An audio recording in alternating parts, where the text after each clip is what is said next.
Hello，大家好，我叫 Beavis，我姓陳嘅，咁我係 Oxford International Education Group 嘅學校代表啦，收生代表。咁今日我哋主要會講嘅咧係我哋嘅 Junior Program，即係遊學團。咁啊，其實除咗 Junior Program 咧，我哋Oxford International 咧，我哋都有做一啲大學嘅銜接課程。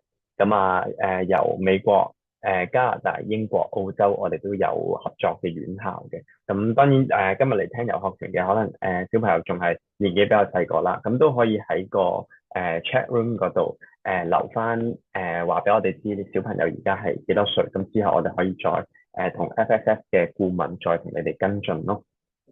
好，咁啊我哋 Oxford International 啦，呢個遊學團咧可以先俾咗條片大家睇下先啊。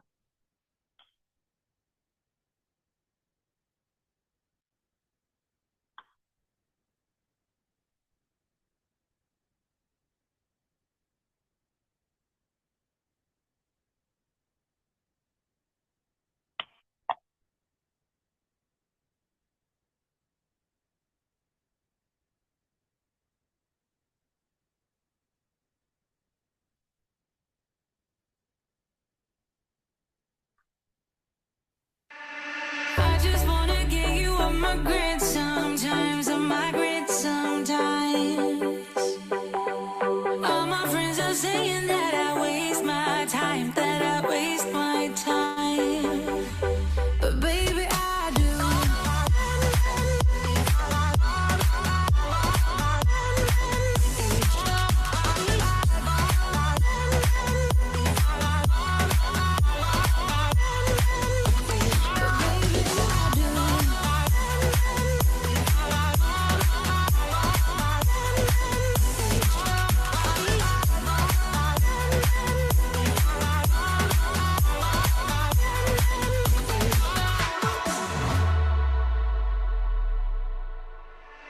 Hoping you will figure it all out somehow, it all out somehow.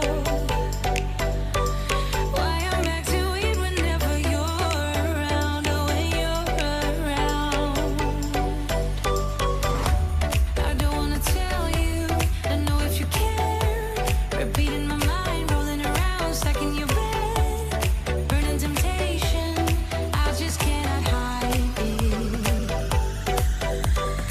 Late at night when I'm all alone, try not to think about it.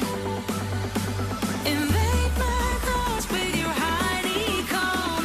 Try not to think about it, but baby I do.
OK，好，咁啊，係啦，頭先睇咗段片啦，咁段片入邊咧，全部見到嘅學生啦，其實都係我哋過往遊學團嘅同學仔嚟嘅。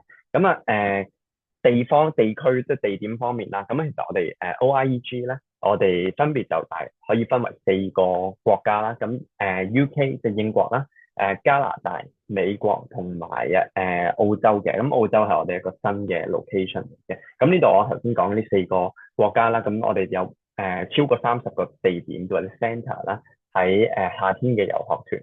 咁另外除咗夏天，咁其實我哋冬天或者係我哋叫春季啦，spring 嘅話咧，我哋都有搞遊學團嘅。不過冬天同埋春季就相對香港學生嘅時間可能就會要難就少少啦，因為始終我哋假期有限。咁但係所以我哋一般講遊學團其實最熱門都一定係講緊夏天㗎啦。好咁啊，遊學團咁大家都知咩嚟㗎啦。咁但係因為而家可能市面其實都有好多唔同目的、唔同類型嘅遊學團啦。咁我哋 OIEG 嘅遊學團咧，其實就係偏向翻我哋以前成日聽傳統啲嘅嗰種模式。咁啊，一般咧我哋會係朝早會上堂啦。咁視乎翻個地點啦，我哋有啲喺大學，有啲喺我哋自己嘅語言中心咁啊上堂。咁一般係我哋叫做 General English，即係上英文班咁樣。咁呢個英文班咧，我哋都會按同學嘅英文水平去做分班嘅。咁呢個我稍後會再講多少少。咁啊朝早上堂啦，咁我哋每個星期咧大約會有15個鐘頭嘅上堂時間。咁啊其他時間譬如每日嘅下晝同埋夜晚咧，我哋會安排其他活動，一啲我哋 activities 或者 excursion，即係會可能會出去帶佢參觀啊、周圍睇啊，會變咗係好似相對係旅行多少少嘅。咁呢種模式，即係朝早上堂，下晝就出去參觀、出去玩，或者其他安排活動。咁啊因為其實而家最主要會選擇遊學團咧，因為尤其是疫情之後，遊學團嘅申請啦就多翻好多。咁好多都係可能家長而家打算緊會送小朋友出國讀書嘅，但係可能未揀定去邊個國家，或者可能其實揀定國家噶啦，未揀定邊個城市，咁俾小朋友去感受下呢一種呢一個目的係最大多數人嘅。咁啊，另外有啲可能係純粹係可能小朋友未出過國，送佢出去玩2個禮拜，咁啊順便學下英文，又可以識到多啲其他國家嘅同學啦。咁同埋最主要就係因為香港學生一般咧，我哋叫慢熱啲嘅，比較怕醜，咁又唔同可能有啲歐洲嘅同學，咁我哋有啲係我一嚟到就好健談，好容易就熟到嘅。咁所以呢個我哋香港學生去到咧，都叫做參考下其他國家嘅文化啦。咁啊同埋都訓練小朋友相對冇咁內向，可以大膽啲表達自己。咁呢個都係我哋遊學團其中一個目的。咁但係最根本當然，因為我哋有大概15個鐘嘅英文堂，咁我哋都希望同學透過可能1至2個星期，或者有啲多啲啦，1至2個星期嘅遊學團可以提升到少少英文，尤其是可能我哋speaking 說話嘅方面嘅一個程度啦。好，先講講北美先。咁北美嘅話咧，我哋就係頭先講過嘅加拿大同埋美國，我哋都有唔同嘅 location 揀嘅。咁見到上面加拿大，我哋分別有左邊嘅 Vancouver 啦，跟住一路向右，我哋有 Toronto 同埋 Halifax。咁啊，當中我哋有唔同嘅 option，例如頭先講嘅大學或者語言中心。咁呢個我一陣都會講多少少。好，咁下面啊，去到美國，美國我哋分別喺 San Francisco、Los Angeles、LA 啦，跟住呢個 New York，我哋都有學校合作嘅。咁啊，都位置其實啲城市咧，大部分都係我哋最聽得多、最熱門嘅地方嚟㗎啦。咁就好少話去一啲可能冇人識、好偏僻嘅地方，呢啲我哋會少啲嘅。好，至於英國，英國咧呢3個咧係我哋自己嘅語言中心嚟嘅，屬於我哋 OIEG 嘅。咁啊，分別喺牛津啦、Oxford、倫敦同埋 Brighton，就係我哋叫白禮頓。咁3個亦都係啲熱門嘅旅遊城市啦，定香港家長學生都一定有聽過㗎啦。咁個位置集中喺英國嘅南部、中南部為主咁樣。好，咁頭先講過少少嘅就係我哋會按翻同學嘅英文程度去分班，因為有啲家長可能會或者學生啦自己都擔心啊，去到我會唔會個英文係跟唔上，又或者有啲調翻轉，可能我本身喺香港平時英文都唔錯噶啦，會唔會去到學啲嘢係好渣啊？我冇用噶，對我嚟講其實唔會嘅，因為我哋去出發之前咧，我哋會 send 一個 online 嘅。我哋叫 placement test 啦，分班試俾同學做，咁啊上網做就可以噶啦，自己喺屋企。咁做完之後，我哋會按翻個結果嘅成績、英文程度咧去分班嘅。所以因為我哋咁樣按英文程度嚟打散嚟分班啦，所以有時我哋會留意遊學團嘅，可能我哋叫 national mix，即係入邊有幾多個國際生嘅分佈係點樣啊，國籍嘅分佈係點樣。咁所以由呢個按語言程度分班咧，同學都會接觸到上堂嘅時候，接觸到好多其他國家嚟自其他國家嘅同學啦。咁當然唔會話全部都係我去到會唔會全部都係香港同學或者可能其他講中文嘅同學就唔會嘅，好少發生嘅呢個情況。好，我哋講地點同埋價錢之前咧，咁我哋一陣我會簡單講下我哋嘅價錢啦。咁我哋價錢包含咗啲乜嘢咧？其實簡單啲嚟講咧，就係我哋除咗機票同埋保險之外，我哋都包晒。咁啊機票可能都要家長或者可能揾翻升學顧問去處理啦。咁啊我哋個保險咧其實就係一個 optional 嘅項目，咁同學可以選擇喺我哋度買，或者喺香港你買。旅遊保險嗰種都可以，咁我哋都可以處理嘅。咁我哋包含咗就係當然最基本嘅住宿一定會有啦，咁啊三餐啦，即係食宿全部有晒㗎啦。咁啊當中一啲教材嘅費用，就係我哋 learning materials。咁又另外就係如果同學喺行程遊學團入邊咧，需要搭車，譬如巴士或者地鐵、旅遊巴乜都好啦。咁我哋呢啲全部都已經包含晒喺入邊㗎啦。咁同學係唔需要額外再準備車費嘅。咁又或者係我哋個行程入邊，當然要睇翻邊個嘅地點啦。我哋有啲可能需要入場費，要需要門票嘅項目咧，咁我哋都已經包咗喺入邊。即係話我哋成個行程，同學需要可能有時家長話我俾錢，可能俾定錢佢帶過去，要準備幾多咧？其實準備可能最基本，到時會買少少手信啊，或者可能講緊零食啊，買啲嘢飲啊，咁其實就係呢啲錢嚟嘅啫，唔多嘅，係啦，因為大部分最緊要嗰啲咧，我哋都已經包含咗喺入邊啦。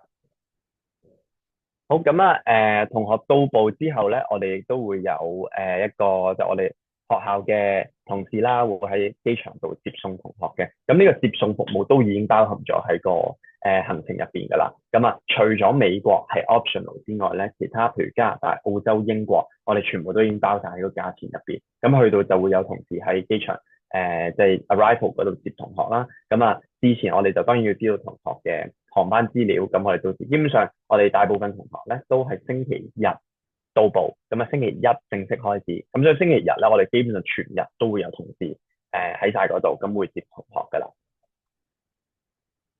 好，咁啊頭先講過我哋嘅教材啦，咁價錢已經包咗。咁都要特別講一講就係我哋嘅教材咧，for 一啲可能之前有遊學團經驗嘅同學啦，或者家長啦，有送過小朋友去遊學團啦。咁有啲遊學團咧，佢哋可能講緊個教材係 print 一啲A4 紙工作紙出嚟俾同學做嘅啫，又或者可能係黑白啊嗰啲相對hea 啲啦，我哋話。咁我哋自己 OIEG 嘅教材咧，我哋真係會俾一本書同學嘅。咁而呢本書咧係我哋 OIEG 自己出嘅。咁因為我哋學校都有註冊嘅老師啦，或者係 IELTS 嘅導師啦。咁呢啲我哋去寫一個教材出嚟咁樣。好，咁啊我見到 chat room 有家長問問題啊，呢個我留翻最後一次個答。係啦，咁啊跟住咁呢個呢本書咧，完咗遊學團之後，同學係可以攞走啦，當然。咁同埋我哋都會提供一個 online 嘅 platform，同學係可以登入翻去睇翻遊學團期間你哋學過嘅嘢。咁當然呢個係有時限性嘅，咁冇話唔會係我永遠我都可以入翻去睇資料咁樣。咁但係對於一啲可能去完遊學團咁嗰刻，我想睇翻學咗啲咩，想家長有可能會想睇下啦。咁登入翻個 online 個 platform 都可以睇到噶啦。咁呢一個講緊呢一個教材咧，我哋 OIEG 咧每3年會 update 一次個教材嘅。咁不過呢個就純粹係可能如果同學之前去過我哋嘅遊學團，可能會覺得啲教材熟口熟面。咁但係今年咧啱啱就係上年就係第3年啦，所以今年我哋就轉咗做新嘅教材。咁呢個純粹係教材嘅啫，係啦。咁其他嘢我哋就唔會有太大變動嘅。好，跟住落嚟就係頭先我一開始講過嘅呢個同學上堂嘅部分。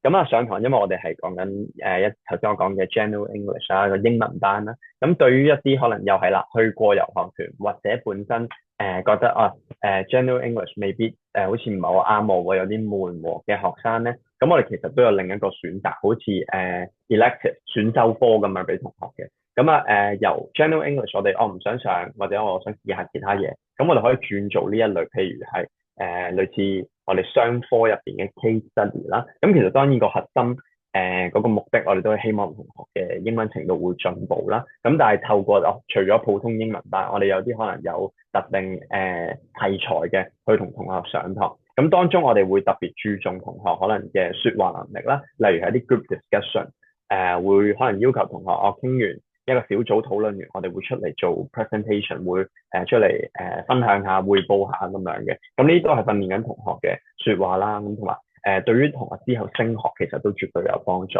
咁另外一個就係我哋呢個叫做 academic skills。咁呢個有啲可能會比較適合大個多少少嘅同學，講緊可能15歲或以上啦。咁因為可能之後嚟緊會打算出去升學啦，會考慮升學。咁呢一個 elective 咧，其實就係同學除咗頭先講嘅説話啊、啲 public speaking，我哋仲希望針對同學嘅寫作能力，識得點樣做資料搜集、做 research。咁呢啲係一啲我哋叫 high education 會用到，即係大專或者去到可能一啲高中程度會用嘅技巧。咁所以呢啲我哋都可以俾同學選擇，就唔會話啊淨係得 general English。我上年都上過啦，有冇其他嘢好悶喎？咁我哋呢啲我哋都可以提供一啲變化俾同學啦。好，跟住落嚟就係我哋嘅住宿。咁當然要睇翻同學報名嘅係邊一款遊學團啦。咁如果係大學嘅嗰種，見到我哋呢4張圖，其實都係大學嘅 option 嚟嘅。咁呢個我哋加拿大 UBC 嘅一個住宿啦。咁我哋呢個都可以特別講下，因為 UBC 可能大部分家長有了解過，即係有揾過加拿大升學嘅都會聽過呢間學校㗎啦。咁因為 UBC 嘅話咧，其實同一時間係有唔同嘅公司喺入邊開辦遊學團咁樣嘅。咁我哋嘅話咧，呢一個住宿喺 UBC 入邊咧，我哋係全棟宿舍都即係租晒啦。咁就全部都係屬於我哋OIG 嘅學生先可以住嘅。咁所以對比其他遊學團喺 UBC 嘅遊學團，呢度我哋可能會有少少分別啦。我哋會即係有一個更安全嘅環境啦，始終全棟都係我哋嘅學生。咁所以門口嘅職員啊、security 啊，咁呢全部都係我哋嘅同事去負責啦。咁呢個安全問題就絕對唔需要擔心㗎啦。咁一般嘅話，宿舍入邊我哋都提供一啲洗衫即係洗衣機嘅設施啦。亦都會長期會有 staff 喺入邊，有同事喺入邊幫手㗎啦。好，跟住食方面，我哋食嘅話，如果係屬於可能我哋大學 option 或者中學嘅遊學團 option 咧，我哋當然食嘅會喺翻大部分時間會喺翻學校入邊食，係啦。咁食嘅就係我哋而家相入邊見到一啲可能我哋大學嘅 cafeteria、大學餐廳、大學嘅 canteen 入邊會食嘅嘢。對於一啲可能即將遊學團會係第一次出國嘅同學，有時聽過可能佢哋話去到係咪餐餐有得好似睇電視咁食牛扒咧？咁當然冇咁豐富啦。咁只不過我哋食學校嘅咧，絕對都會係一定係當然首先食得飽啦。咁個款式都多嘅。咁我哋另外亦都會搞一啲 surprise dinner，例如可能會有 pizza、炸雞呢一啲。咁但係呢啲因為始終相對冇咁健康啦，我哋絕對就唔會餐餐都係呢啲㗎啦。咁但係同學都可以喺學校我哋呢安排咗嘅 lunch 嘅餐飲入邊咧，大部分嘢我哋都會照顧到你需要噶啦。好，呢度係其中一個例子啦。咁我哋用 Vancouver 嘅 option 嚟做例子。咁我哋呢個叫做 sample program。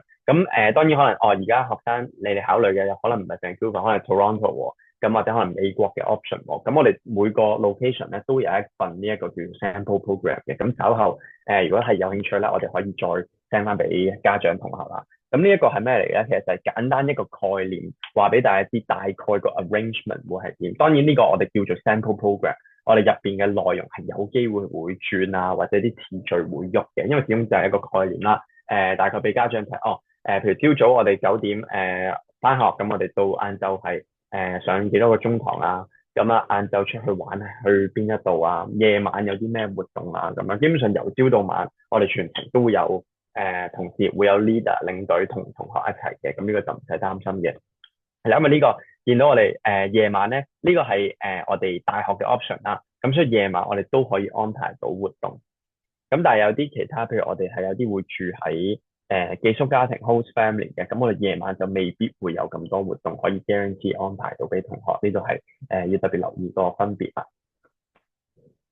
好，頭先講過嘅，呢度同我哋前面嘅sample program 好似啦。咁我哋嗰啲 activities 咧，一樣要特別留意，就係因為有機會轉，尤其是有啲可能我哋需要學校需要幫同學去預約去 book 入場咧，嗰啲係有機會最後可能場地問題啊，嗰啲會有機會會轉做其他嘢啦。咁只不過當然頭先講過嘅，大概每個星期15個鐘上堂，剩低一啲活動時間，呢啲全部都不變。好，咁啊，正式講一講我哋有啲咩 location 揀啦。咁首先我哋講咗北美先啦。咁我哋北美選擇嘅話咧，大家會見到頭先提過嘅 UBC 啦，University of British Columbia 啦。咁呢間就比較受香港學生家長歡迎噶啦。咁因為如果打咗可能之後去加拿大升學，咁呢間一定係其中一間會有興趣想可能升讀嘅大學啦。咁呢間我哋全球講緊 QS ranking top 40。係啦，咁啊，而且 location 非常之好啦，喺 Vancouver 啦。咁另一間我哋係 Toronto Metropolitan University，咁呢個就係喺 Toronto 嘅 downtown area 嘅。咁所以同學就會睇翻一個比較市中心嘅地點啦嘅位置度翻學同埋玩啦。咁之後我哋去到LA，我哋有一間叫做 Pepperdine University 啦。咁啊比較出名可能係我哋成日睇電視荷里活嗰個牌喎，喺個山上面，其實都係大半個鐘車程。咁呢啲我哋都會帶同學去睇嘅，係啦，咁啊，跟住仲有一個就係美國喺San Francisco 三藩市嘅 UC Berkeley，咁屬於呢個 UC 系嘅大學咧，好多學生我哋家長都可能有聽過啦。咁我哋距離最市中心咧，其實都係半個鐘度。咁啊，不過要留意，因為呢個 UC Berkeley 咧，我哋嘅位置係喺位於 California 啦。咁啊，加州嘅夏天係比較熱嘅，所以頭先我哋講過嘅 sample program 咧，啲次序係絕對有機會調轉，可能朝早我哋先去咗 excursion 或者 activity 先，晏晝先翻去上堂。咁因為晏晝始終太熱啦，咁呢個特別係加州，我哋好大機會會係咁樣去變動啦。好，咁我哋年齡限制方面，咁我哋每間學校其實都有少少唔一樣嘅。咁我哋UBC 啦，同埋呢個 Pepperdine University 啦，我哋係收10至17歲嘅同學。咁啊，跟住呢個 TMU 即係 Toronto Metropolitan University 啦，我哋收12至18歲。最後就係呢個頭先漏咗間就係 Columbia University 喺 New York 嘅。咁呢間哥倫比亞大學又係非常之出名啦。咁呢個哥倫比亞大學同埋 UC Berkeley 咧，我哋係13至17歲。咁啊有啲學生可能啲同學或者家長可能而家暫時淨係幫小朋友物色緊遊學團，可能話我哋得一個小朋友2個係咪可以去咧？冇問題，我哋都可以照收，因為我哋最後都會將學生 group 埋落其他同學，同埋我哋基本上上堂都係打散按英文程度，所以個人數方面就唔係問題嚟嘅。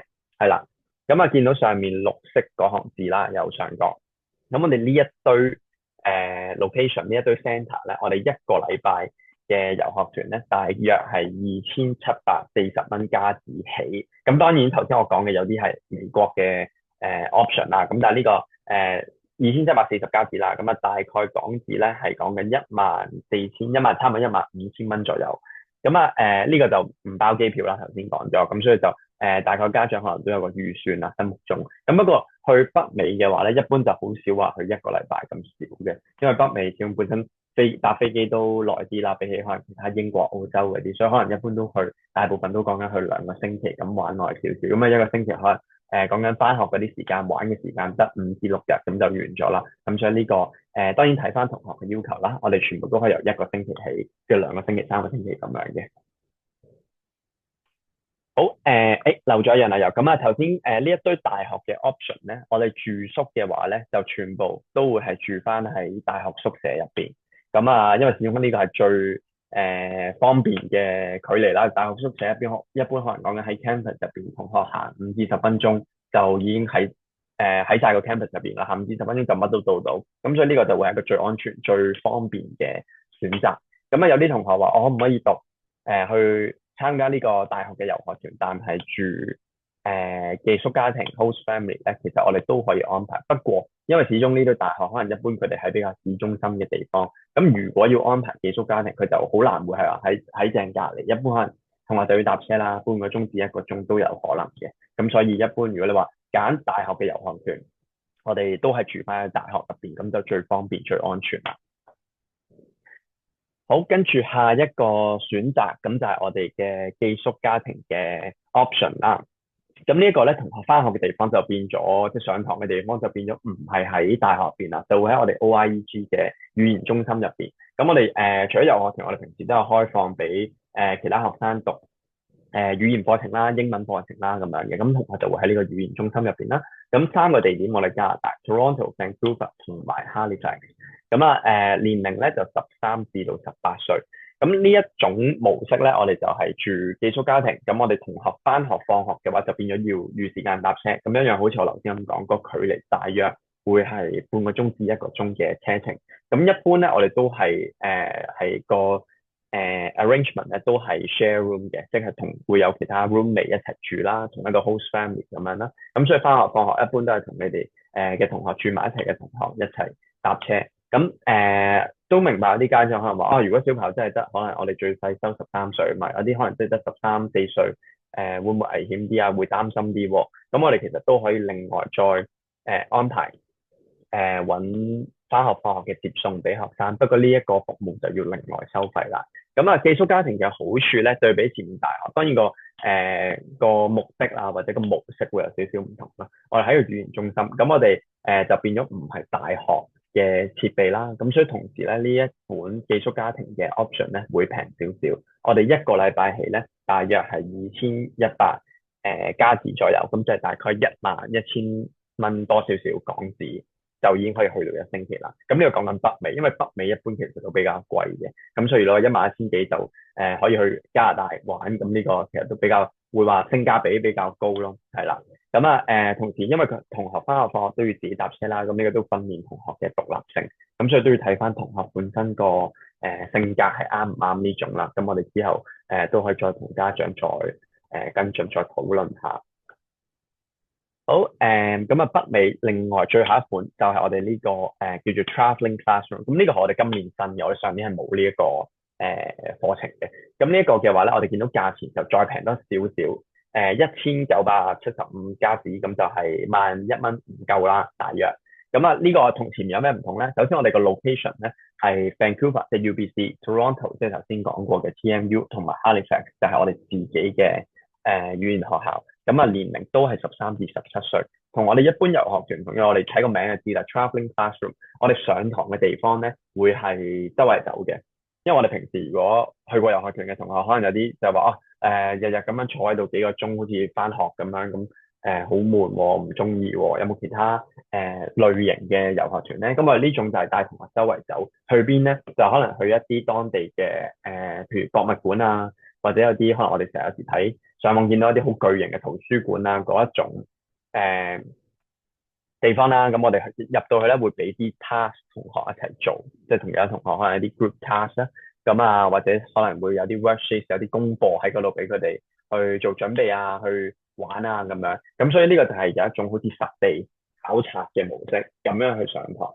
個好處就係周圍走，咁有啲同學可能唔中意坐喺度咁耐嘅，咁就會冇咁悶。咁但係當然變相，因為我哋會周圍去，咁所以就會攰啲啦。因為全日可能都出咗去嘅，咁所以睇下邊種會同學會中意多啲，咁我哋再同同學睇下邊個安排邊一款遊學團咯。好，跟住我哋去到英國嘅遊學團。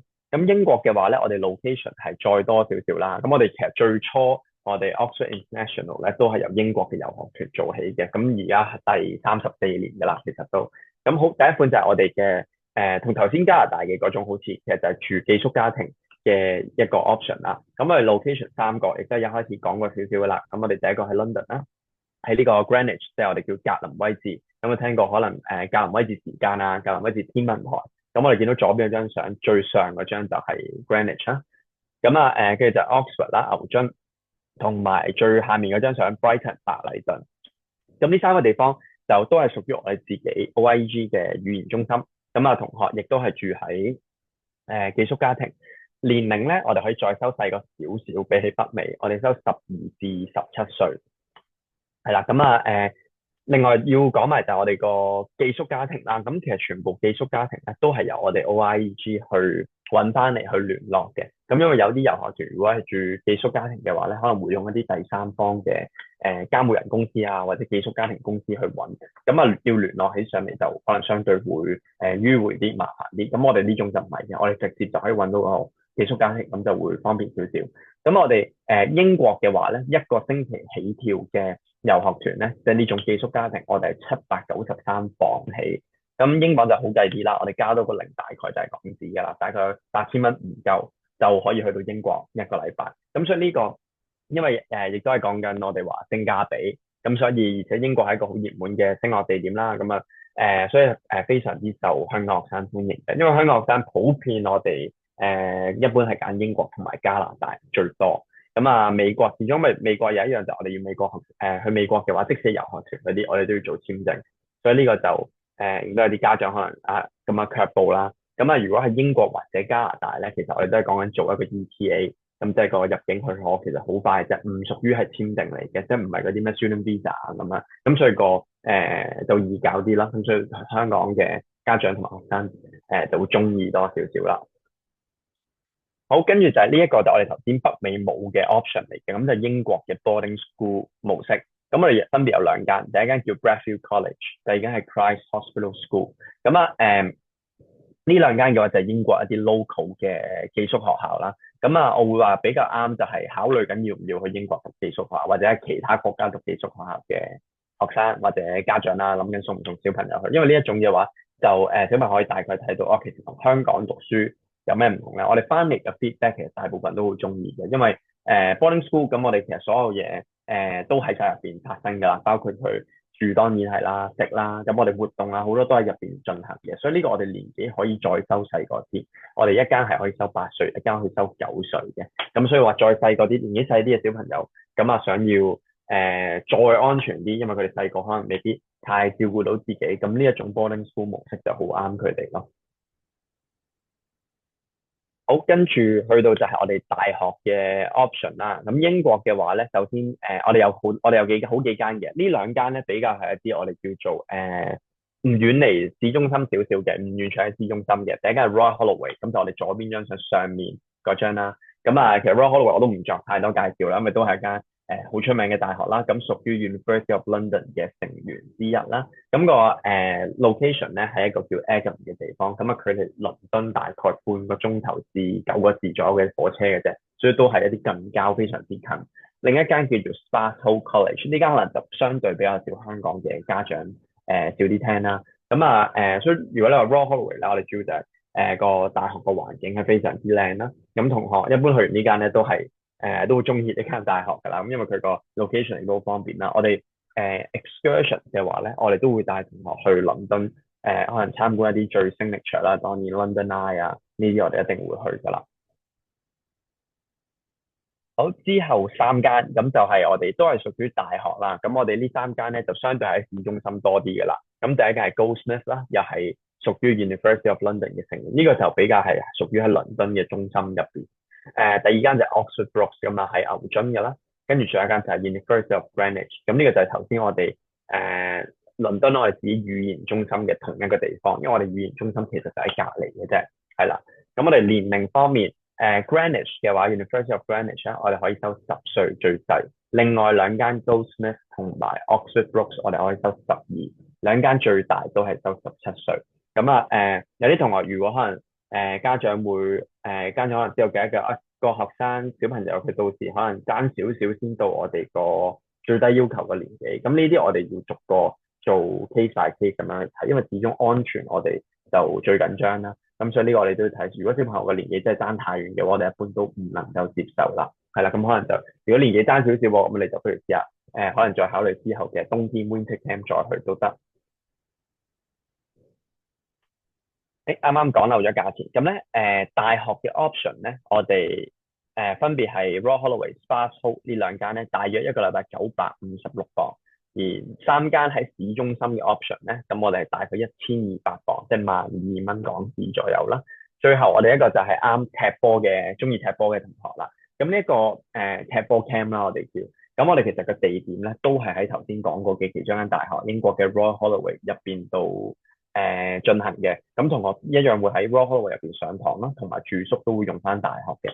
咁唯一唔同就係我哋除咗15個鐘上堂之外，其他本身同學會愛嚟去 excursion 或者 activities 嘅時間咧，我哋會變咗踢波。咁每星期大約有12個鐘頭嘅踢波時間啦。咁如果你話中意踢波，絕對係非常之開心啦。日日都會踢嘅呢一個 camp。咁我哋呢個一般同學去2個星期，我哋2個星期價成2856磅，即係3萬蚊唔到啦，28,000蚊左右。咁我哋同咩足球隊合作嘅咧？呢個我哋係同英超嘅其中一隊球隊熱刺合作嘅 Tottenham Hotspur。咁啊本身熱刺都係一間屬於喺倫敦嘅球會啦。咁啊要特別留意，我哋就唔係掛住熱刺個名，即係呢一隊球隊個名，但係用我哋自己老師落去教就唔係嘅。我哋會到時同學喺呢個踢波 camp 咧，會係由真係屬於熱刺嘅，一般係可能講緊佢哋嘅青年隊、青年軍教練，全部都係一係喺英國足總、足協或者係國際足協攞牌嘅教練嚟嘅，係啦。咁所以同學仔會入邊即係受一啲有牌教練專業訓練啦。咁到時亦都會攞到一套屬於熱刺嘅訓練波衫。我哋嘅活動咧，亦都會由一啲可能出去參觀之外咧，我哋會去埋Wembley Stadium，即係呢個溫布萊球場，英國最大嘅球場啦，同埋熱刺佢哋自己嘅足球隊主場。咁呢兩個都係喺倫敦嘅。咁所以話中意足球嘅同學呢一種通常都會好開心啦。但係你話對於家長嚟講，佢除咗小朋友得踢波之外，其實我哋依然 keep 住15個鐘頭嘅上堂，所以就唔係話去俾佢去咁遠去淨係踢波，其實唔係嘅。係啦，只不過當然亦都係一個可能香港未必會經常呢個機會同其他國家嘅學生啦、小朋友啦一齊踢波。咁呢一個 program 我都要特別講講，就係我哋其實男女我哋都收啦，女學生我哋都收嘅。不過點解我要特登講咧？因為一般我哋都係男仔個比例比較多啦，比較高啦。咁如果到時女同學個人數太少嘅話咧，我哋會係同男仔一齊踢嘅，呢個要特別留意嘅啫。咁啊，其他我哋都同我哋其他遊學團嘅 set up 嘅 arrangement 其實就唔會爭太遠，主要就係呢個我哋揾到熱刺嘅即係教練啦入嚟教波啦。好，咁啊，最後一款就係我哋最後一個國家啦，就係我哋澳洲嘅遊學團。澳洲嘅遊學團咧係我哋最新，就係近幾個星期先confirm 嘅啫。咁呢個會係屬於喺 Melbourne 嘅一個又係語言中心啦，都係屬於我哋自己語言中心。咁啊，因為澳洲本身咧，如果家長揾咧，澳洲嘅遊學團其實難揾啲嘅，因為我哋嘅夏天其實澳洲咧仲返緊學，仲上緊學。係啦，因為我哋個調轉啦，澳洲係我冬天先放暑假啦，佢哋嗰邊嘅暑假啦。咁所以一般澳洲遊學團難揾啲。咁我哋而家呢個Melbourne 嘅話咧，我哋就喺正 Melbourne 市中心嘅啫。係啦，咁啊係一個我哋澳洲咧就冇一個星期嘅遊學團，我哋全部都最少2個禮拜或者4個禮拜咁樣。咁啊當中嘅行程我哋包括當然又係市內嘅參觀啦，去動物園啦，我哋都會帶同學去參觀Melbourne University，即係呢個墨爾本大學啦。咁有一間非常出名嘅大學啦。咁我哋年齡方面，我哋係收12至到17歲。好，咁啊，呢度咧，我哋會之後有翻一啲我哋叫 campus 嘅 fact sheet 啦，我哋可以 send 翻俾同學。咁啊，睇翻學生家長對邊一個 centre 有興趣，咁我哋可以再同你跟進，再俾你睇多啲資料咁樣啦。咁因為今日我哋始終時間有限啦，我唔能夠逐個 location 逐個 centre 講太 detail。咁呢啲如果家長有興趣了解，我哋先再之後再討論啦。好，差唔多最後啦。咁我哋呢個咧就係我哋個頭先講過嘅嗰個國籍嘅分佈啦。nationality mix 啦。咁啊，最左邊我哋係英國。咁見到我哋其實英國首先講3個地方咧，比例最高嘅咧都係意大利學生。係因為意大利其實就係好熱門去遊學團嘅一個國家啦。咁啊見到英國我哋有33%其實都係意大利嘅同學，即係差唔多1/3。咁啊有14%係屬於 Chinese 啦。咁啊，剩低我哋就由好多其他國家組成㗎啦，譬如係土耳其啦，當然會有香港嘅同學啦，巴西啊、西班牙啊、阿根廷啊、台灣啊，咁其實都比較除咗當然意大利學生有1/3啦，其他我哋都比較平均嘅，就當然唔會話會唔會去到得嗰2-3個國家嘅人，仲要係有啲可能會擔心我去到學生係學英文㗎嘛，會唔會去到個個都係講中文嘅咧？咁啊呢個唔會嘅，咁我哋比例上都會控制嘅。好，咁中間就係加拿大啦。咁加拿大嘅話咧，我哋就意大利有24%，另外就係台灣，我哋都有22%，因為本身加拿大就係一個好熱門台灣學生升學嘅地方啦。咁我哋如果香港、澳門嘅學生咧，我哋講緊有6%，咁所以你話全部香港人呢個可以保證絕對唔會嘅。其他就係嚟自譬如日本、韓國，咁啊當然有啲南美啦，譬如巴西、墨西哥呢啲，我哋都會有。最右邊就我哋美國就個分佈就相對冇咁平均啦。我哋意大利嘅學生咧有49%，有一半都係意大利同學嚟嘅。不過本身美國嘅話就頭先咁講，就香港學生相對可能唔會係首選，一般就通常首選而家，尤其是近幾年嗰個遊學團同埋個升學嘅趨勢啦。咁啊加拿大同埋英國就可能會大同學會多啲揀啦。咁澳洲嘅話咧，暫時我未有呢個數據住，因為我哋澳洲都啱啱先準備開團啦，咁所以呢個就遲啲先會知道啦。好，咁啊，有興趣嘅同學咧都可以 scan 我哋呢個 QR code。咁呢個我哋有個 Instagram 啦，咁呢個係 North America 嘅 Instagram account 嚟嘅，入邊全部都係我哋遊學團嘅一啲資訊。咁由我哋當地嘅老師同埋同事去負責呢個 account 嘅。咁呢度亦都有我嘅 email 啦，同埋我嘅網站。咁當然今日FSS 好多謝你邀請我哋過嚟講座啦。咁同學之後都可以同翻FSS 嘅顧問。咁佢哋都會同你跟進啦，咁睇下點樣幫同學去處理個申請啦。特別要留意咧，就係我哋一啲熱門啲嘅 centre，譬如頭先講個 UBC，或者英國嘅 Royal Holloway，或者一啲係 homestay option。因為我哋每個星期其實一個我哋叫 capacity，即係我哋每個星期最多唔可以收超過某個數量嘅學生嘅。呢個係間間學校唔同啦個數目。咁一般嗰啲以上年嘅經驗啦，我哋最熱門嘅location 咧，其實一般4至5月係會有機會 full 嘅。咁所以有興趣嘅同學可以透過FSS 嘅顧問同我哋去做申請。申請嘅時候係唔需要俾錢住嘅，只不過我哋可以首先攞咗同學嘅資料，幫你叫做大概知道下呢位家長呢個學生有興趣去我哋嘅遊學團。咁亦都會出個 invoice 俾你哋睇下所有嘅收費啊呢啲。咁詳細嘅內容呢一種咯，咁到同學真係決定要去啦，我哋先進行即係做呢個俾錢嘅動作。所以呢個如果係熱門嘅地點，你哋係有興趣嘅話咧，要早少少開始申請。即使你最後唔去，我哋都絕對建議全部都係申請咗先嘅，因為唔需要俾錢先㗎嘛。同埋而家遊學團嘅香港都有時頭先講疫情過完疫情呢幾年啦，其實就多翻好多同學考慮去遊學團嘅，因為我哋可能升學前有啲家長亦都想做好啲準備啦。咁有一類就係可能同小朋友一齊飛過去嘅，咁可能家長係去探親啊嘅時候，咁小朋友就去遊學團玩1至2個禮拜，呢一種都經常有噶啦。我哋香港學生係啦，暫時係咁多先。而家我望一望啲今日問嘅問題啊。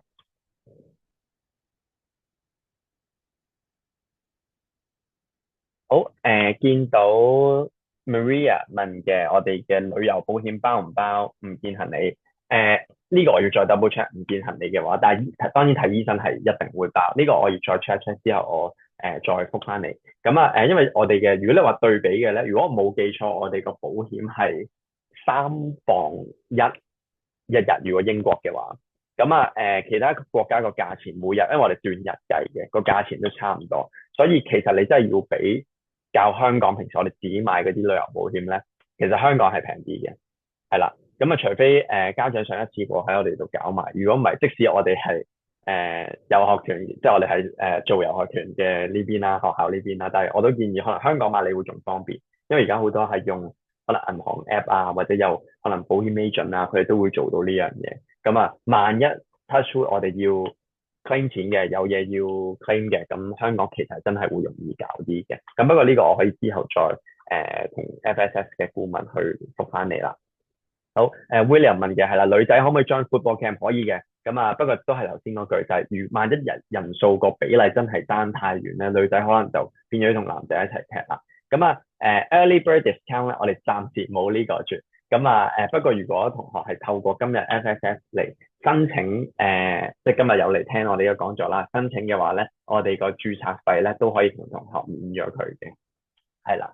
跟住下面 Cecilia 問嘅，加拿大有親友，可唔可以中途課程可唔可以接走學生去玩食飯？可以，不過要預先同我哋申請。我哋唔接受突然間你出現咗親朋戚友出現一門好位接走嘅同學，我哋全部一定要事先申請。我哋要攞晒即係各位親友嘅資料啦、住邊啦，我哋要確定係安全，我哋先會俾同學出去嘅。因為如果唔係遊學團，我哋本身都要負責翻學生嘅安全啦，所以呢啲不過事先同我哋申請就冇問題。因為我哋有啲同學係啦，我頭先就話有啲可能係家長其實一齊飛過去嘅。咁可能佢哋係過到去擺低小朋友一個禮拜、2個禮拜玩，但係佢哋中間可能有1日半日係想接走小朋友，可能佢全日都唔跟我哋都可以呢一種，因為始終遊學團我哋唔係即係我哋可以做相對 flexible 少少係啦。咁有啲可能話啊嗰日下晝我哋小朋友唔跟遊學團嘅課程啦，咁我哋出去帶佢可能有其他活動都可以，咁不過就謹記一定我哋要提早知道咯。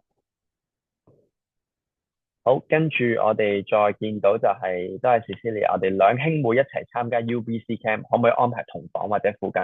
同房唔可以，因為我哋男女係唔會同房嘅，同埋即使係兩兄妹，同埋我哋 UBC 如無意外咧，應該全部都係單人房嚟嘅。不過因為其實我哋全部學生咧 UBC 我可以確定就係全部都會喺同一棟入邊。